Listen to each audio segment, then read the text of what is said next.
Welcome back, everyone. So loads to get through today as we take a look at what's been going on X and on social media in general. We're going to take a look at the BBC's reaction to the Charlie Kirk assassination. We're going to be taking a look at Keir Starmer's recognition of a Palestinian state and what that means to the British people and what it means, more importantly, for the leaders of Palestine, which we all know who that is. We're going to be taking a look at the Lib Dems' reaction to that news.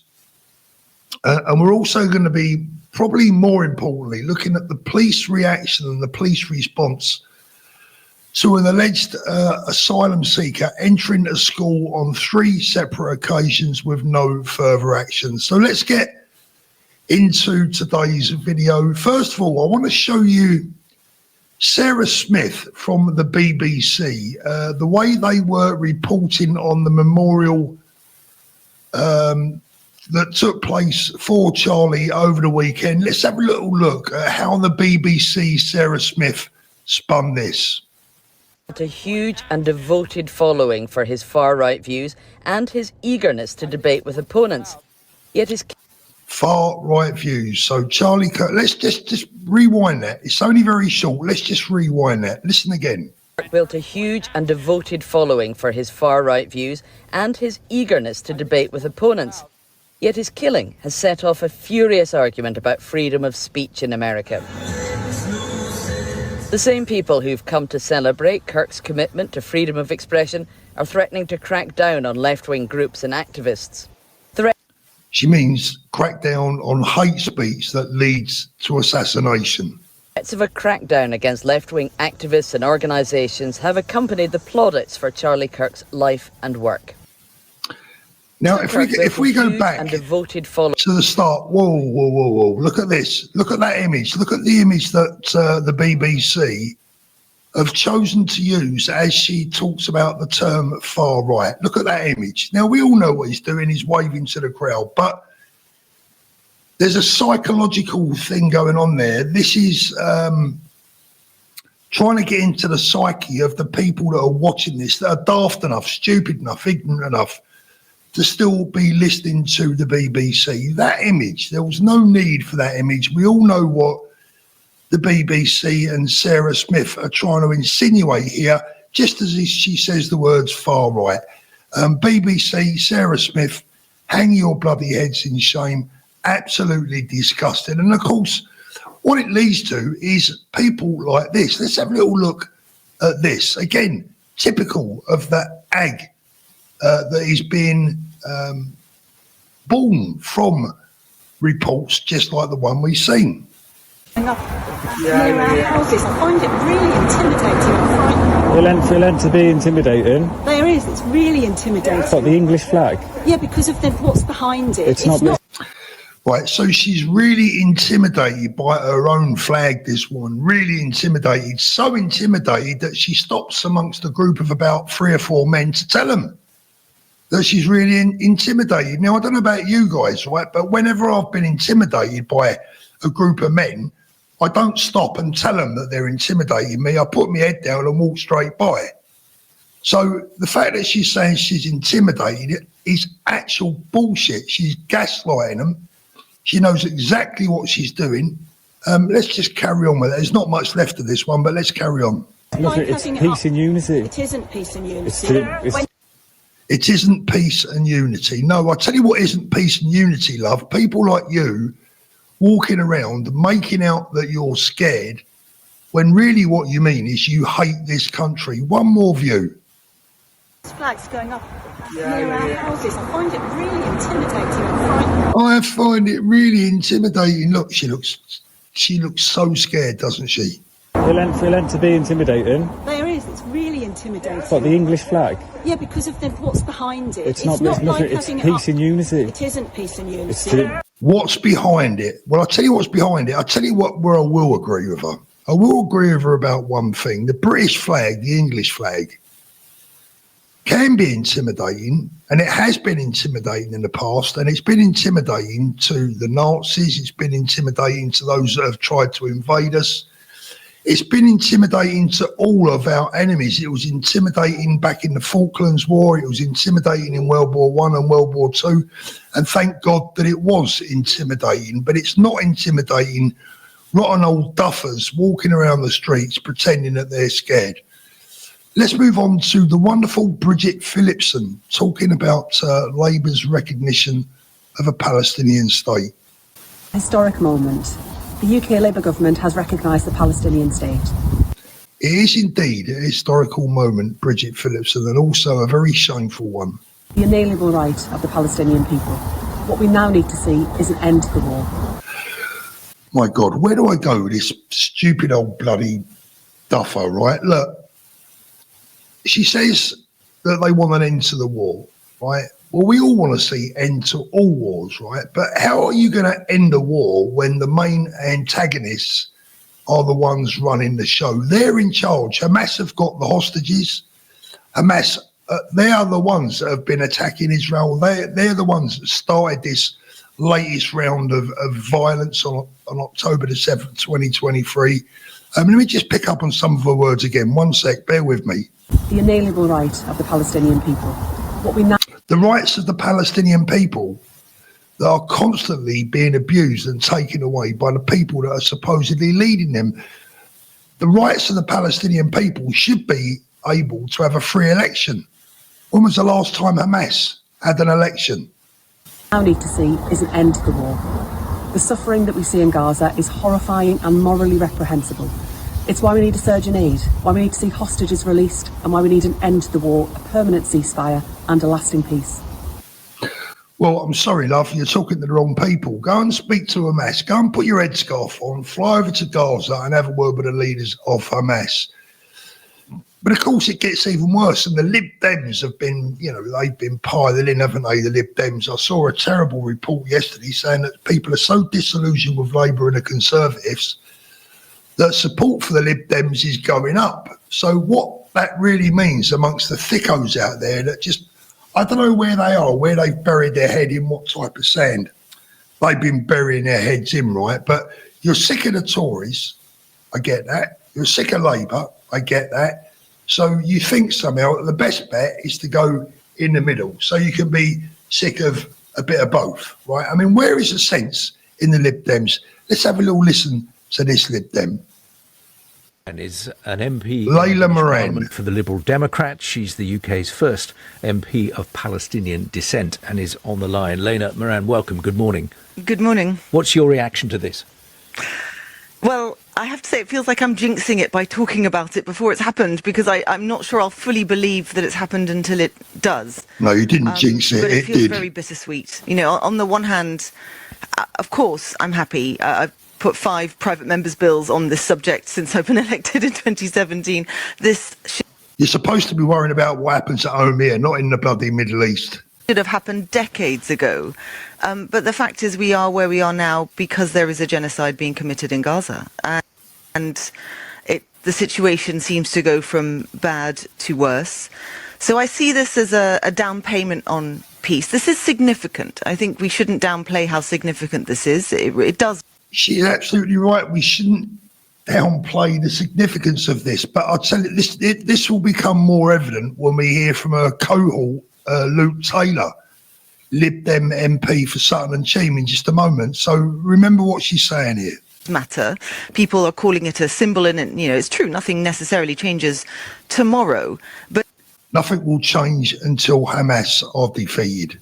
But it is a significant step forward, because what it says and what it signals by the British government, remember the British government that was so inextricably linked to the history of Palestine through the Mandate, is that it does believe in a two. That, my love, has got naffle to do with any of us in the UK today. What on earth are you talking about? Most British, in fact, there's not many British people that will be alive now when all that started. State solution. It recognises that if you are going to have 2 states, you need to recognise both states. This was the strange dichotomy. You need to recognise both states. Yeah, I mean, Hamas are doing a great job of recognising Israel, right? How many times have the Palestinians been offered a 2-state solutions? And do you know what they do every single time? They give it that. They give it 2 fingers or the middle finger, whichever one you want to pick. Of the situation until hopefully this happens later today. But once they've done it, they can't go back. And I think there's a real sense now of hopefully this is going to drive momentum. Already we saw just in the last few days, Portugal adding their name to the list with France and Canada and Australia and Belgium who are expected to do this. Would all of those countries have felt confident to do it if... Appeasement. These people are... What they're doing is they're feeding the crocodile, hoping that it will eat them last. France and Britain in particular hadn't said they were going to do it today, probably not, which leaves just a few isolated in the European Union family. So I think this is significant, not to be overplayed, but also not to be underplayed either. I'll tell you what's significant, Layla Moran, is that we've got people like you in our Houses of Parliament that are more worried about what's going on in the Middle East than you are in your own constituency and in your own country. Where are your comments about the schools that are being targeted? Where are your comments about illegal migration? Where are your concerns for local constituents and local people? You say you come from a Palestinian heritage. Well, maybe that's where you should go and live. If you're so worried about Palestine, if they're your people and that's all that's on your mind, maybe you're an MP, maybe go and stand for an MP in Gaza. You won't get very far because they don't have any elections. Let's have a little listen to Luke Taylor, Liberal Democrat MP for Sutton and Cheam, an area that I know very well. And if you are watching from the area of Sutton and Cheam, which has traditionally been a bit of a stronghold for the Lib Dems over the years, the people of Sutton and Cheam like to think of themselves as not quite working class, not quite middle class, a little bit in the middle. We're a little bit better than those that living on council estates, but we're not snobs. No slant on the people of Sutton and Cheam. That's where I was brought up for many years, so I know the people there very well. But as I said, they've been habitual supporters of the Lib Dems over the year. This is the type of moron that you're supporting. Palestine is the first step on the route to a stable and peaceful Middle Eastern solution. Like we've got... No, the first step to getting stability in Palestine is to get rid of the terrorists that run it.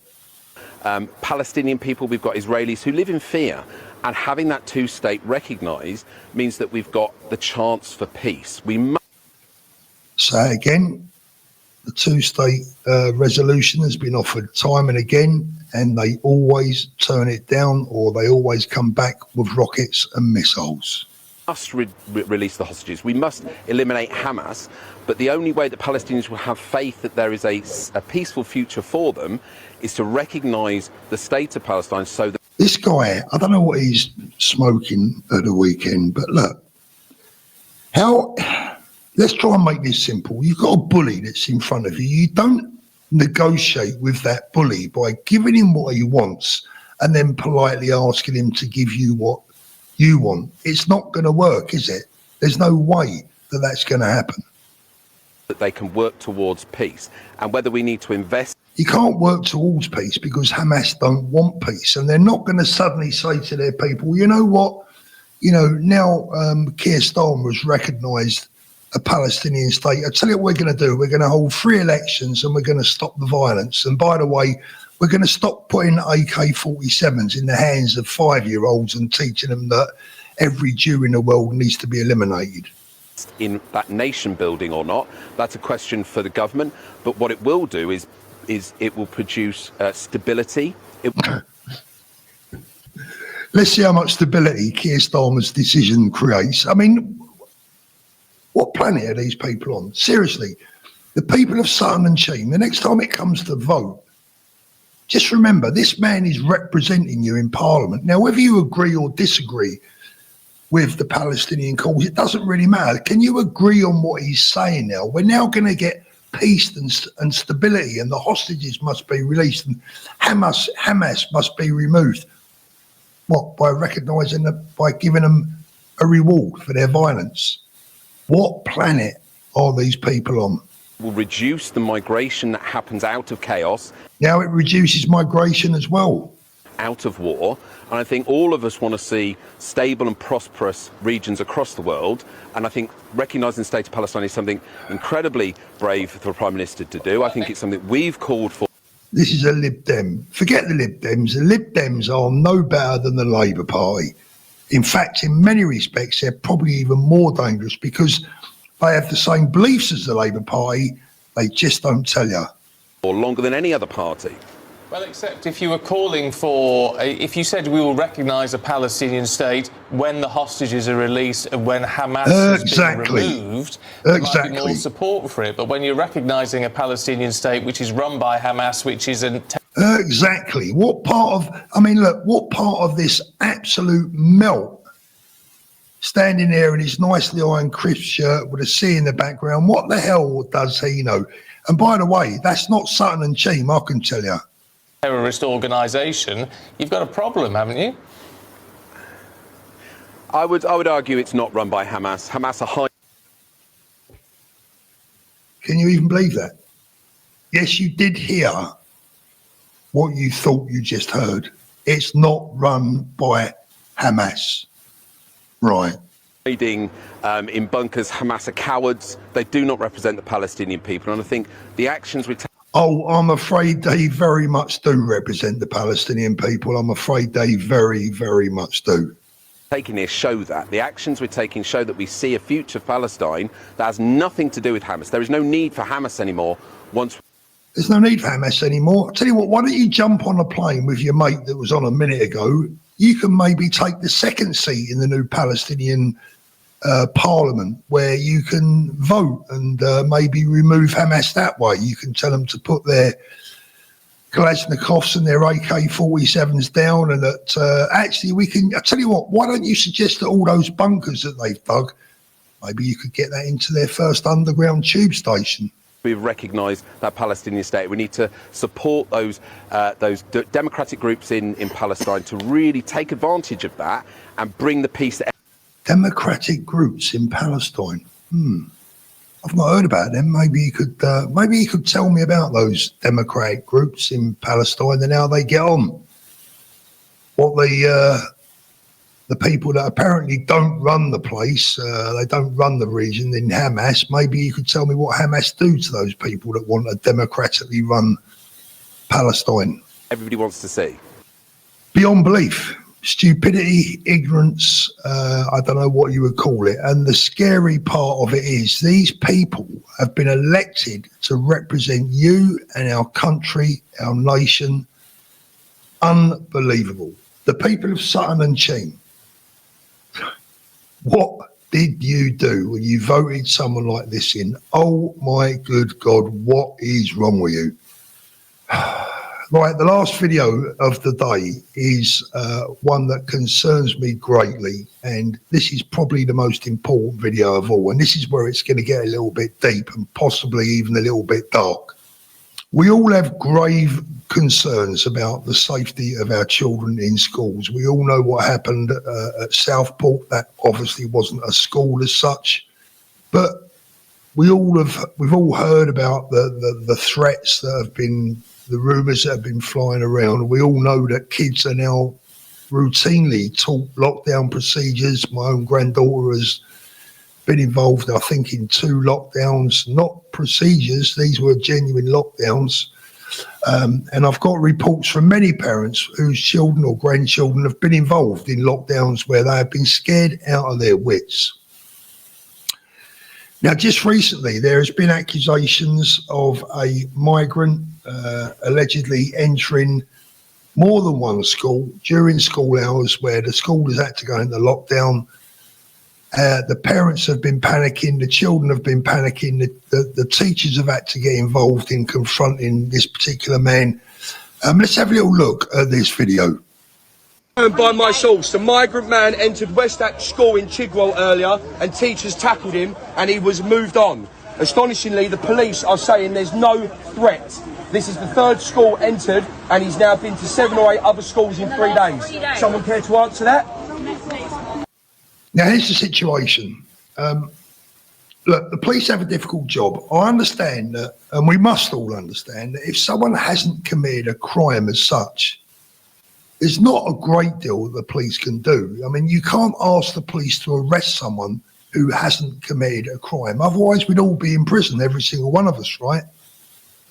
But I say that entering a school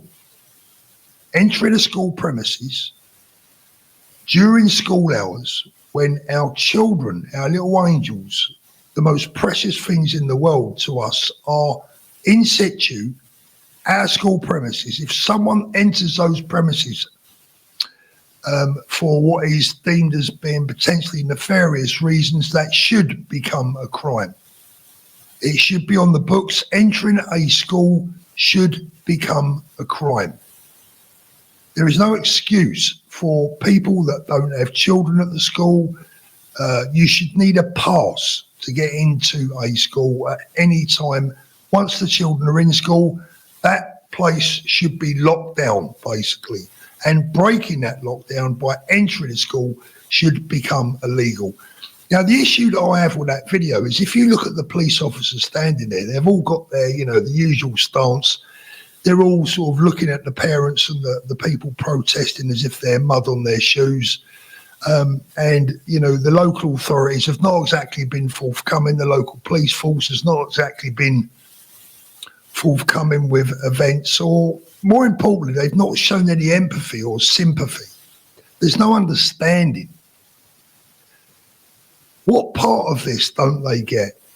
Instead of treating concerned parents like they're the nuisance and they're the enemy and they're the problem, wouldn't it be a better idea to show them a bit of sympathy and a bit of understanding?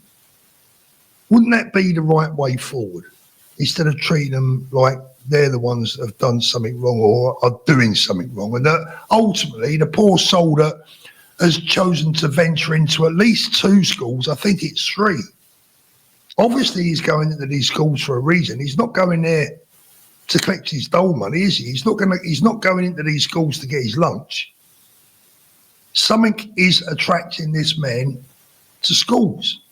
What is that? Clearly, he is a danger. The police are saying that he's not a danger. Really? Really? A grown man entering a school property, premises, during school time, 3 times, and he's not a threat.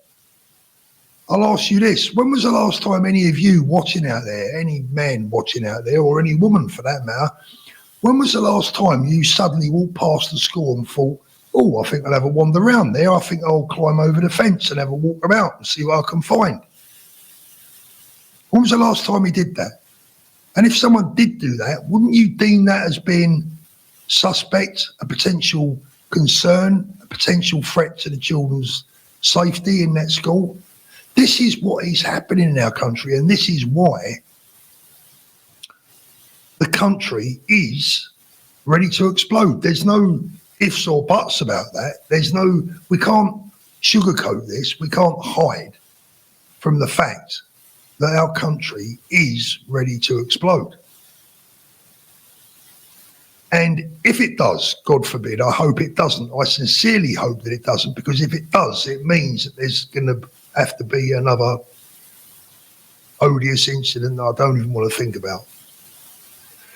So I hope and pray with all my heart that this situation doesn't arise. But if it did, God forbid, if there was another incident involving our kids at our schools, the nation is going to say all bets are off. So wouldn't it be wise, wouldn't it be prudent of the government, of the authorities, of the police services to start showing the people a bit of empathy, the fact that actually we're on your side. We share your concerns about our children. We understand why you're worried. We get your fear. We understand why parents are now choosing not to send their kids into school. The next thing that will do, the bastards will be fining them for not sending their kids to school.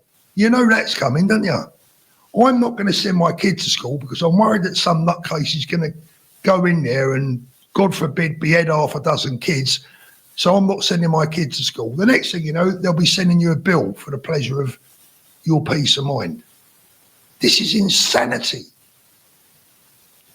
Now, to try and avoid this anger, to try and calm down the situation, the police need to show some empathy, understanding and support. Those officers on the front line should be given permission. They should be able to offer the local people some support instead of standing there stony faced, looking down on everyone like there's shit on their shoe. How about a smile? How about a, yeah, I know how you feel. I know how you feel. I'd be worried too. Show that you're human. Show that you understand your people, the people that you're supposed to be there to protect.